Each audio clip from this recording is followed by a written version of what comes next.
Hello everyone and welcome back to Math Bold Master. আৰম্ভ কৰো আমাৰ আজিৰ সেশনটো।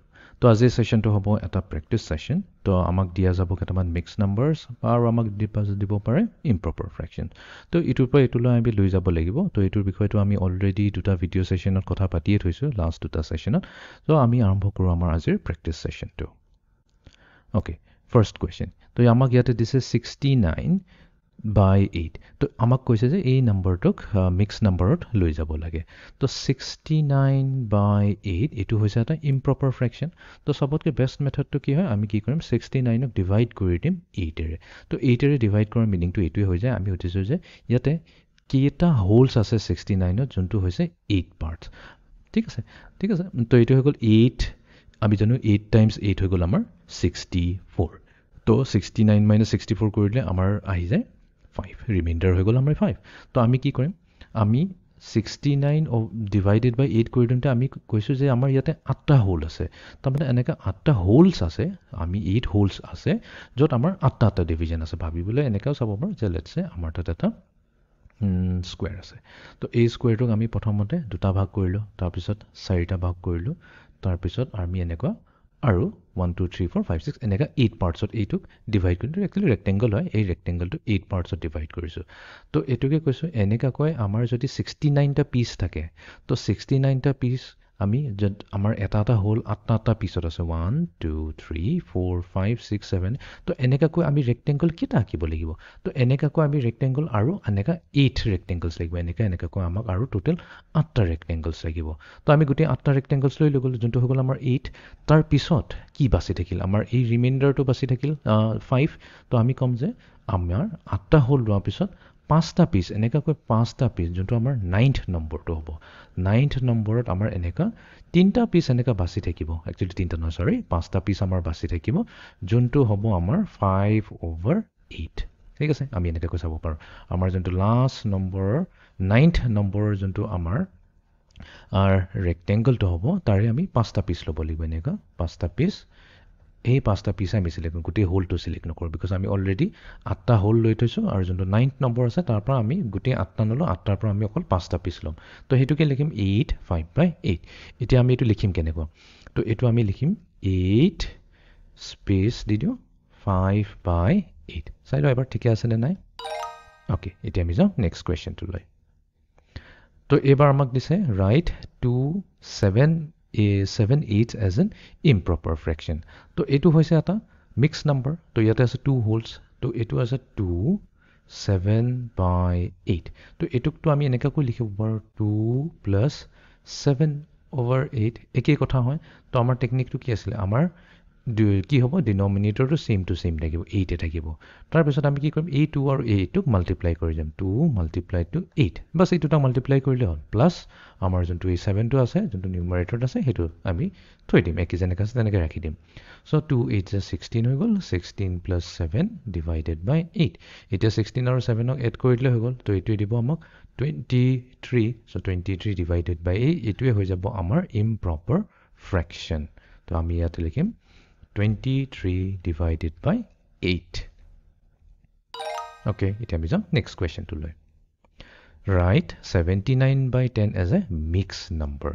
তো মিক্স নাম্বাৰত লিখিবৰ কাৰণে আমি কি কৰিম, তো আমি এই 10 ডিনমিনেটৰটো এনেকৈ কৈ আছে, যদি আমি ফিগাৰেৰে বুজিবলৈ চাওঁ, আমি এনেকুৱা এটা শ্বেপ ল'ম য'ত আমাৰ ইয়াতে টোটেল 10টা থাকিব। 1 2 3 4 5 6 7 8 9 আৰু 10। ঠিক আছে, এটা ৰেক্টেংগল ল'লোঁ য'ত ইয়াতে 1 2 3 4 5 6 7 8 9 10 এনেকৈ 10টা পাৰ্ট আছে। তো এইটো হৈ গ'লতো আমাৰ 1/10, ইচ পাৰ্ট হ'ব আমাৰ 1/10 1/10। ঠিক আছে, তো এতিয়া আমাৰ তাত যদি এনেকৈ 79 পিচ আছে, তো তাৰমানে এনেকৈ 1/10, এইটো ফাৰ্ষ্ট হৈ গ'ল, এইটো কাউণ্ট কৰিলে 2টা। তো এই ৰেক্টেংগলটোত 10টা আছে, তো ইয়াতে আছে আমাৰ 10টা 10 1/10 পিচ আছে। ঠিক আছে, 10 × 1/10 কৰোঁ, বা 10 1/10 পিচ আছে। তো এনেকুৱাকৈ আমাক 79টা লাগে। তো এইটো আমি কেনেকৈ লিখিম, তো এইটো মিক্স নম্বৰত লিখিবলৈ কাৰণে আমি কি কৰিম, আমি ল'ম 79।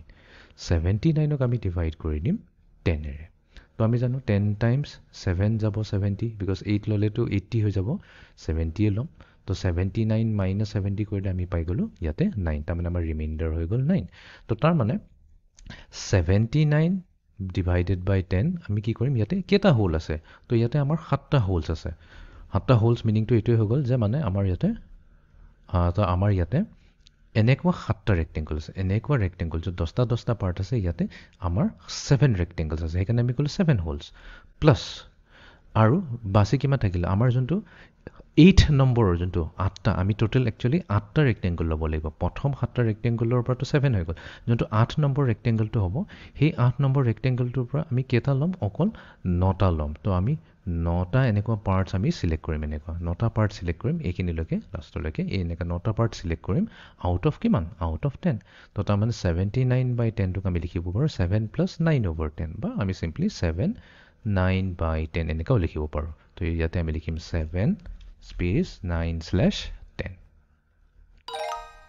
next question তো এবাৰ আমাক দিছে এটা improper fraction 6/3/4 তো এটো বহুত সিম্পল হয় 6/3/4 তো আমি এটো কি কৰিম 6 + 3/4 তো ডিনোমিনেটৰ কি হয় 4 হয় তো কমন ডিনোমিনেটৰ আমাৰ 4 থাকিব 6 আৰু 4 ক মাল্টিপ্লাই কৰি দিম 6 * 4 আৰু যেটো আনসাৰ আহিব হেতুক আমি এড কৰি দিব লাগিব 3 লগত তো 6 × 4 হৈ গ'ল আমাৰ 24 24 + 3 whole divided by 4 so 24 + 3 হৈ গ'ল আমাৰ কি 27/4 তো তাৰ মানে এইটো নাম্বাৰটো এই মিক্স নাম্বাৰটো ইম্প্ৰপাৰ ফ্ৰেকশনত হ'ব 27/4 তো আমি লিখিম 27/4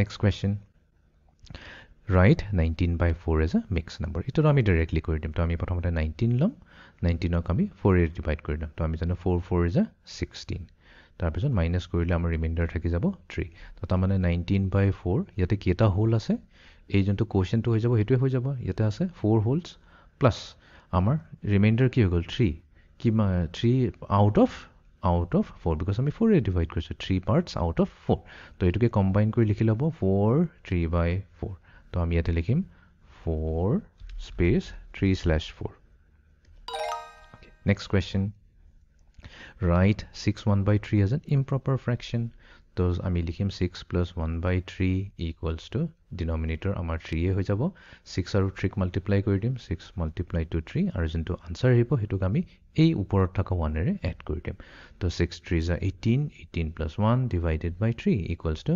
19/3 তো ইয়াতে আমি লিখিম 19/3 বা 19/3 okay এতিয়া যাও আমি লাষ্ট কোৱেশ্চনটো লৈ So write 7/3 as a mixed number. So 7 divided by 3. So 3 2s are 6 minus কৰি দিম 7 - 6 হৈ গ'ল 1. তো তাৰ মানে 7/3 টো যদি আমি 7 ক 3 ৰে ডিভাইড কৰো তো আমি কেটা হোল পাম দুটা হোল পাম প্লাস আমাৰ টোটাল ডিভিজনটো আছে 3 বিকজ আমি ডিনোমিনেটৰ 3 আছে তাৰ পৰা আমাৰ কিমানটা সেকশন সিলেক্ট কৰিব লাগিব 1 তো 2 + 1/3 কম বা 2 1/3 কম আমাৰ কথাটো এক্স্যাক্টলি সেম টু সেম হয় আৰু যদি আমি এটো ফিগাৰেৰে বুজিবলৈ চেষ্টা কৰিম তো আমি কি কৰিম এনেকুৱা এটা লেটস সে এটা ৰেক্টেংগল এটা লৈছো য'ত তিনটা পিস আছে ঠিক আছে তো তেনেকৈ আমি আৰু এটা ৰেক্টেংগল লম য'ত ইকুৱেল নাম্বাৰ অফ তিনটা পিস আছে ইচ পিস হৈছে আমাৰ 1/3 1/3 1/3 এফালে গৈছে 1/3 1/3 1/3 ঠিক আছে আৰু এটা ৰেক্টেংগল লম এই ৰেক্টেংগুলৰ খালি এই পোৰশনটো লম য'ত হৈছে আমাৰ 1/3 এই দুটা পোৰশন আমি নলম তো কাউন্ট কৰিলে হল 1 2 3 4 5 6 7 তো এইটো হৈছে আমাৰ 7 1/3 আছে 7 1/3 বাট 7 1/3 যেতিয়া আমি লবলৈ যাও আমি তো এই গুটিটো কি হৈ যাব এটা 1 হোল হৈ যাব এই গুটিটো এটা 1 হোল হৈ গল এইটো হৈ গল আৰু এটা 1 হোল তো 1 হোল আৰু 1 হোল কি হৈ গল আমাৰ 2 হোলস হৈ গল 2 হোলস আৰু থাকিল কি 1/3 থাকি গল প্লাস আমি কম 1/3 2 হোল আৰু প্লাস 1/3 আমাৰ বাছি গল তো তাকে আমি শৰ্ট ফৰ্মত কি ক'ব পাৰো 2 1/3 হেতুৱে পাইছো আমি exactly same to same answer তো এখিনি আমি লিখিম 2 স্পেস 1-3 ঠিক আছে